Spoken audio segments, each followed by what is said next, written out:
Hello guys, இன்னைக்கு நம்ம என்ன பண்ண போகிறோம்னா மீன் ஸ்டீம். ஓகே, ஃபிஷ் ஸ்டீம் தான் பண்ண போகிறோம். சைனீஸ் ஸ்டைலில் கிட்டத்தட்ட இந்தியன் ஸ்டைல்னு சொல்லலாம். ஏன்னா உரப்பாக பண்ண போகிறோம். தேவையான பொருட்கள்: பூண்டு, சில்லி படி. நாங்கள் 2 மீன் செய்கிறனால இவ்வளோ எடுத்துருக்கோம். அண்ட் இது வந்து டவுன் சூப் அண்ட் அன்னியனோட இலை இருக்குல்ல, அன்னியன் லீவ்ஸ் அது. இது இஞ்சி. இந்த மாதிரியும் வெட்டிக்கணும், இந்த மாதிரியும் வெட்டிக்கணும். இது எதுக்குன்னா மீனுக்குள்ளே க்ளீன் பண்ணிட்டு உளுக்கு சொருவதுக்கு. இது வந்து அப்புறம் மாரி அதோட சாஃப்ட். நாங்கள் இன்றைக்கி இக்கன் சியாக்கப் தான் எடுத்துருக்கோம். இதை தமிழில் என்ன சொல்லுவாங்க எனக்கு தெரியல. எடுத்து எல்லாத்தையும் க்ளீன் பண்ணி உள்ளெல்லாம் க்ளீன் பண்ணி இப்படி இருக்கணும். ஸோ அப்போ மீனை அவிச்சிட்ருக்கோம். பிக் பீஸ் ஜிஞ்சரை வந்து மேலேயும் போட்டுக்கிட்டு மீன் உள்ளுக்கும் இது பண்ணி மீன் உள்ளுக்கும் போட்டு அதுக்கப்புறம் ஸ்டீம் பண்ணுறோம். நீங்கள் ஸ்டீமர் யூஸ் பண்ணிக்கலாம், இல்லை உள்ளுக்கு இந்தமாரி சட்டியில் இது வச்சு கூட போட்டுக்கலாம். இப்போ பார்த்தீங்கன்னா இந்த 2 மீனும் நல்லா வந்துருச்சு. இப்போ நம்ம இதுக்கு சாஸ் செய்ய போகிறோம். இதை மூடி வச்சிட வேண்டியதான். நம்ம இப்போ மீனோட சாஸ் செய்ய போகிறோம், ஸ்டீம் ஃபிஷ்ஷோட சாஸ். அதுக்கு முதல்ல என்ன பண்ணணும்னா செசாமி ஆயில், சோய் சாஸ், இது கேரமல் சாஸ், இது ஆயிஸ்டர் சாஸ், அண்ட் இது வந்து Maggi seasoning. And we need a little bit of chuka. Ginger சொன்னேன்ல, இது வந்து அப்படியே பச்சையாக மேலே தூவி வச்சுக்கணும். And we need onion down and down soup. இது லாஸ்ட்டாக கார்னிஷ்க்கு. இதை மூடி வச்சிருக்கேன். garlic and chili படி.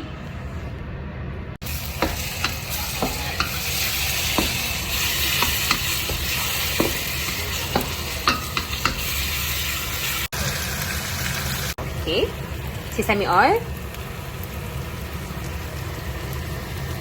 ரொம்ப வேணாம், கொஞ்சம்.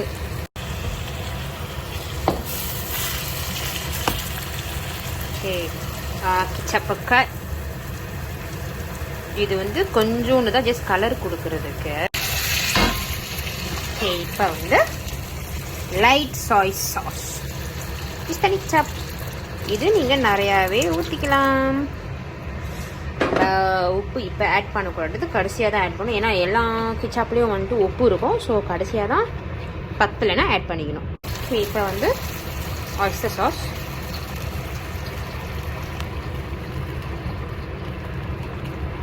கொஞ்சம் போதும், எல்லாத்துலேயுமே சால்ட் இருக்கும். ஸோ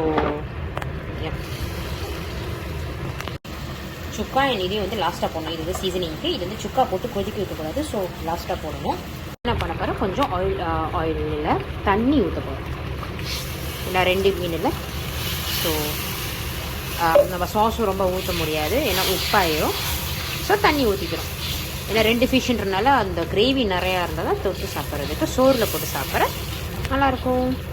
ஸோ என்ன பண்ண போகிறோம், கொதிக்க வைக்க போகிறோம். கொதிக்கணும். அப்போ தான் அந்த சாஸ் நல்லா சூடாகும் அண்ட் அந்த கார்லிக்லாம் நல்லா வரும். ஓகே, இப்போ அடுப்பு வந்து சிம்மில் வச்சுக்கலாம். Now we add Maggi seasoning sauce, sorry. And then we add chuka, which is vinegar. கொஞ்சோண்டு. ஓகே, இப்போ 2 கிண்டிட்டு உப்பு செக் பண்ணிவிட்டு, உப்பு கரெக்டாக இருந்தால் விட்டுருங்க. உப்பு பத்தலைன்னா உப்பு விட்டுக்கோங்க. அண்ட் தென் ஆஃப் பண்ண வேண்டியதான். இது 2 மீனோட அளவு. நம்ம என்ன பண்ணோன்னா இந்த சாஸை எடுத்து இதில் ஊற்றி ஸ்ப்ரிங் ஆனியன்ஸ் தூவி விட்டால் ஸ்டீம் ஃபிஷ் ரெடி. பட் நான் இப்போ பண்ண போகிறதில்ல, ஏன்னா சாப்பிடும்போது பண்ணுவேன். அப்போ தான் சுட சுட இருக்கும்.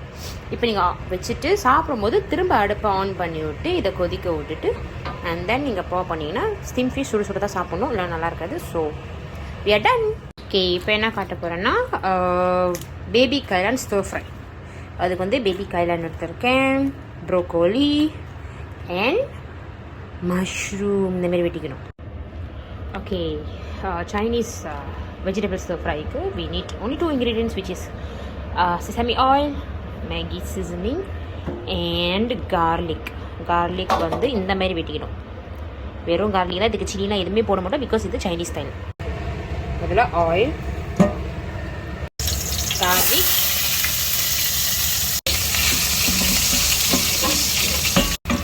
இது மாதிரி கோல்டன் ப்ரௌனாக ஆகணும். Ready? Okay, now we add the vegetables.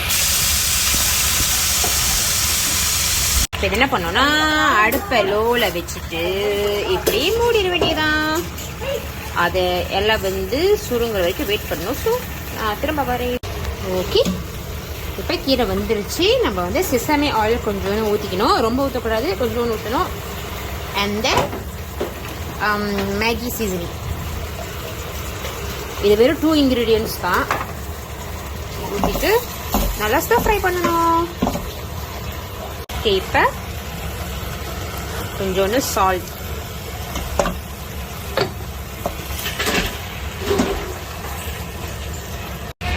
Okay, இந்த கீரை கொஞ்சம் நறுக்குன்னு தான் இருக்கணும். ரொம்பவும் வேக வைக்கக்கூடாது. சைனீஸ் ஸ்டைல் படி பார்த்தா இது ஆக்சுவலி ஈஸி வேன்னு நான் சொல்லுவேன். ஏன்னா சைனீஸ் ஸ்டைல் பார்த்தா அவங்க ஆக்சுவலி முதல்ல பாயில் பண்ணிவிட்டு அதை எடுத்து ஐஸ் வாட்டரில் டிப் பண்ணிவிட்டு அதுக்கப்புறம் தான் பெரட்ட ஆரம்பிப்பாங்க. இது வந்து அது லாங் ப்ராசஸ். இது ஈஸி வே. ஸோ நீங்கள் கொஞ்சம் லைட்டாக நறுக்குன்னு வந்தப்பையே அடுப்பு அடிச்சிடணும். ஓவராக வச்சுட்டிங்கன்னா ரொம்ப இதாகிரும், என்னது சாஃப்ட் ஆயிரும், நல்லா இருக்காது சாப்பிட. இன்னொன்று வெட்டும் போது இந்த மாதிரி நல்லா திக்காக வெட்டிக்கணும். அப்போ தான் நறுக்குன்னு இருக்கும்.